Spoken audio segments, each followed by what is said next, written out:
Hey guys, welcome back to another video, and I am going to be reviewing the Jurassic World Rebirth Gigantic Thrashers tyrannotitan. So June 1st is coming out. That's the street date for these figures, and of course the movie is like in less than a month from now, July 2nd. Be sure to go watch the second trailer if you haven't already seen it. It's really good, better than the first one, I think. But anyways, I found this guy at my local Target alongside the tail thrasher, Spinosaurus, and a couple of masks. And yeah, I just picked this guy up. But I didn't see any other figures besides that, just the Tyrannotitan. But I'm probably gonna go back today or tomorrow to see if they restock some more. But June 1st is the release date for these figures, the official release date. But some places, like my local Target, started stocking them early. So, anyways, let's get into the review of this figure. So starting up here at the head sculpt of our figure, I wouldn't say it looks like a Tyrannotitan too much, but it does kind of if you really like look at it. We have some nice orange like red stripings right here on the snout area. We have a nice red eye with like I think that's a black pupil, I don't know. We have these nice skin wrinkles or kind of like iguana like skin wrinkles at the bottom of the throat right here with like some spikes, and the spikes are rubbery so they can have that sharp feel to them without a kid playing with it and then it pokes them. Same thing with the teeth. We have a nice yellow for the jaw, and then you see how that red transitions into the yellow for the upper part of the jaw. I really like that. Open the mouth, you get a nice glossy paint job for the tongue. You have some nice sharp looking teeth, and of course it's those rubbery teeth that Mattel always been using on their figures for about a couple years now. Very much like that. You can see inside of the mouth, definitely good inside of there. You have some nice spikes right here on top of the head. Move down to the neck, you have some nice spikes too, and these spikes are actually rubberier. You have a ball joint on the neck. That's obviously for the action feature, I would assume. And then you have some nice like green like stripings that go all the way down to the tail area. And then we have all these spiky like quills on the tails and stuff. Now this figure does remind me of the Sir that they had from the Dino Trackers in 2023.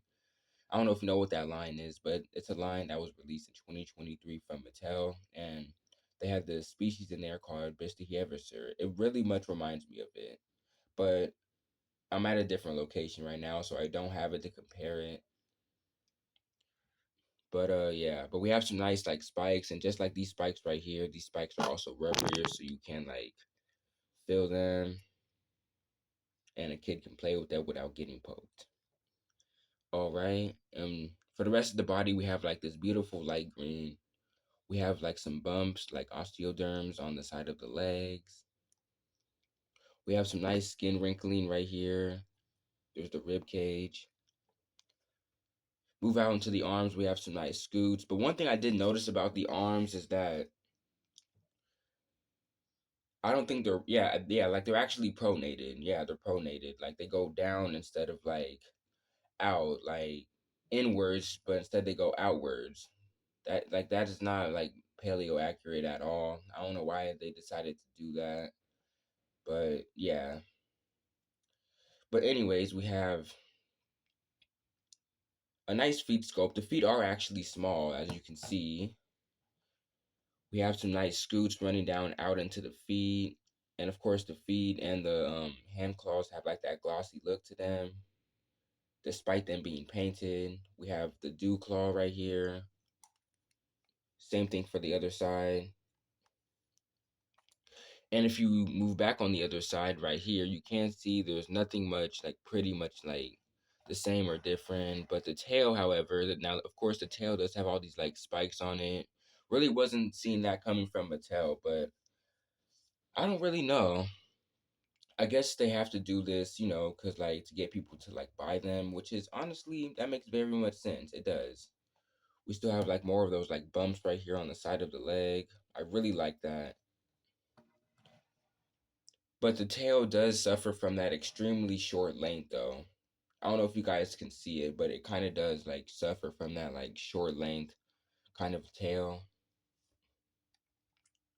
And of course, we have more of that skin wrinkling right here, and we have a lighter green for right here. Once you leave on out to the tail, that transitions from this lighter green that we see on the other part of the body. Same thing for the other side. Of course, we have a ball joint right here on top of the tail and under, and that's obviously a part of the action feature, which we'll get into in a minute. And right here on top of the head, we do have like this nice like metallic dark green right here. Same thing for the other side right here. I really like that touch. It's a very good touch. But if you move on out into the eye, of course, now I don't know if the eye is like if it actually does have a black pupil, or is it just like shaded with like the rest of like of the color of its head, like that blue color? Because I don't really know. I mean, it looks like it does have a black pupil. I mean, it wouldn't really make too much sense for it to have a black pupil because its head is already like that dark blue, dark green color. But I don't really know because if you look at a lot of the rebirth figures and stuff like that, and even some of the chaos theory figures, Mattel didn't paint the pupil on some of their figures. Like if you take a look at some of the rebirth figures we have already releasing, like the Utah Raptor, the Baryonyx, the Maiasaura, the Spinosaurus, they don't seem to have pupil paint like right here, like where that split pupil is. They don't seem to have that, so it's just really weird. But we do have all these bumps and everything, and cracks and crevices all over the head, which I really like. Yeah, and of course, you move on down, you can see it's pretty much the same thing. But I really do like this um iguana like neck throat that it has. It looks really cool, and it gives very well. Also, if you move on the underside, there is the scan code. So yes, they did put the scan codes back under the feet for this line. So if anyone missed the older scan codes, then you can be more than happy to see that they put it back under the feet. So it's right here. I know the app isn't updated yet, the Jurassic World Play app, but it should be updated on June 1st when the figures officially release. And yeah, but you can still try to scan it in and see what happens. So yeah, there's the scan code. Just pause the video and scan it, or at least try to scan it into your app really quick. On the other foot, we just have the Jurassic World trademark logo, like on all of the Mattel Jurassic World dinosaur figures. And as far as I know, that's pretty much all I have to say about the tyrannotitan as far as details go and coloring. Now, as far as articulation goes, so of course, the head can move up and down, but it's a part of the action feature. The arms can move up like that, but they're going to go right back to the way they were because just like the head, it's a part of the action feature. But the legs can move like this. You can get like all the way to 360. No, I don't think you can. But the legs do move like this because the legs aren't a part of the action feature. Like that. We do have ankle joints so you can rotate them and pretty much break its ankle or its feet. Same thing with the other side. And we do have this very useless tail rotation. Like that. Now, as far as the actual action feature goes, now if you move the tail up and down like this,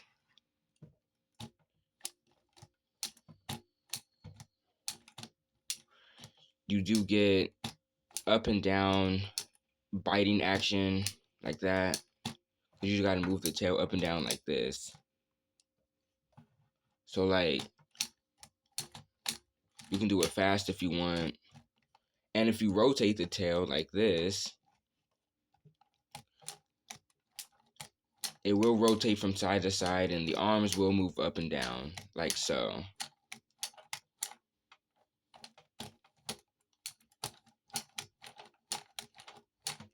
Very cool action feature for this kind of species, and one that you would pretty much already expect for this species anyways. I guess that's why they decided to have the pronated arms on it, because the arms are supposed to go inwards instead of outwards. Because you usually don't see that on a lot of Mattel dinosaurs nowadays. But yeah, that is the action feature. Now, as far as paleo accuracy goes, like this guy is not winning any paleo accuracy competitions. Only because it's like it has like all these like spikes on it, and well, of course it doesn't have the lips, and what else to mention? Oh yeah, and its arms are not like in the correct position. So yeah, like I said, as far as paleo accuracy goes, this guy will not be winning any paleo accuracy competitions. But it's still an overall fun figure, and I think kids will definitely get a kick out of it.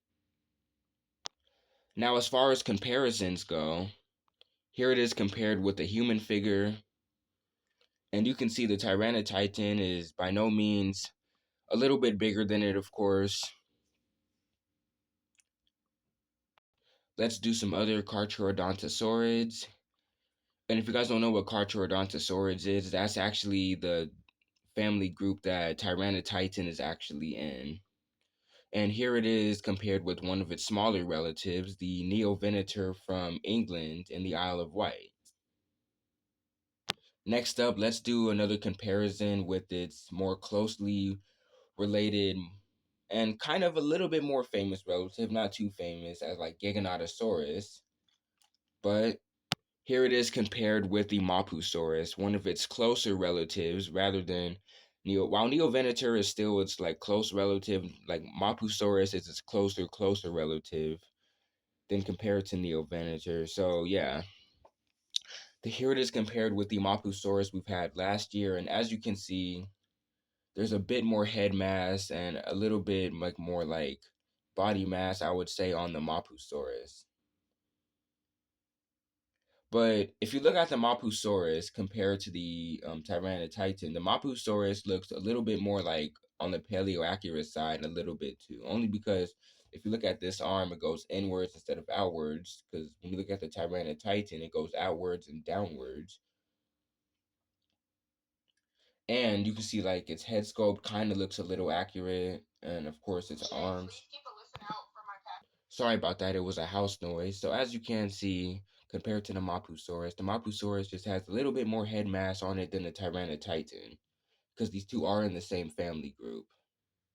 So final thoughts on this figure. It's a really good figure. I really like the sculpt, and I really like the coloration on it and the paint job. I think they did very well, especially with the skin throat under the throat, like a modern day iguana. I think they really did like a really good job with this figure. I know like a lot of people aren't gonna like it because well, it's not on the paleo accurate side, but hey, it's a Mattel figure. It's not supposed to be that perfect or that good. But yeah, and I do like its action feature. Its action feature is very cool. Something that you would expect for a species like this. Doesn't have that much articulation. It just pretty much has articulation in the tail and the legs and the ankles. But yeah, so if you are interested in picking this figure up, I got mine from my local Target because they are actually starting to hit targets, like I said earlier in the video. And I did see him at Walmart at one point. So yes, like a lot of people are starting to find these at Target because of course that's where I got this one. I think they run for about $24.99 if I believe. So definitely go check your local Walmart or Target if you haven't done so already, and please pick this guy up because it's absolutely perfect. And many more reviews are going to be coming within like the next week or so, or the next like few days or something. But yes, if you guys enjoyed this video, please like, share, and subscribe, and I will see you guys all in the next review. Thank you for watching.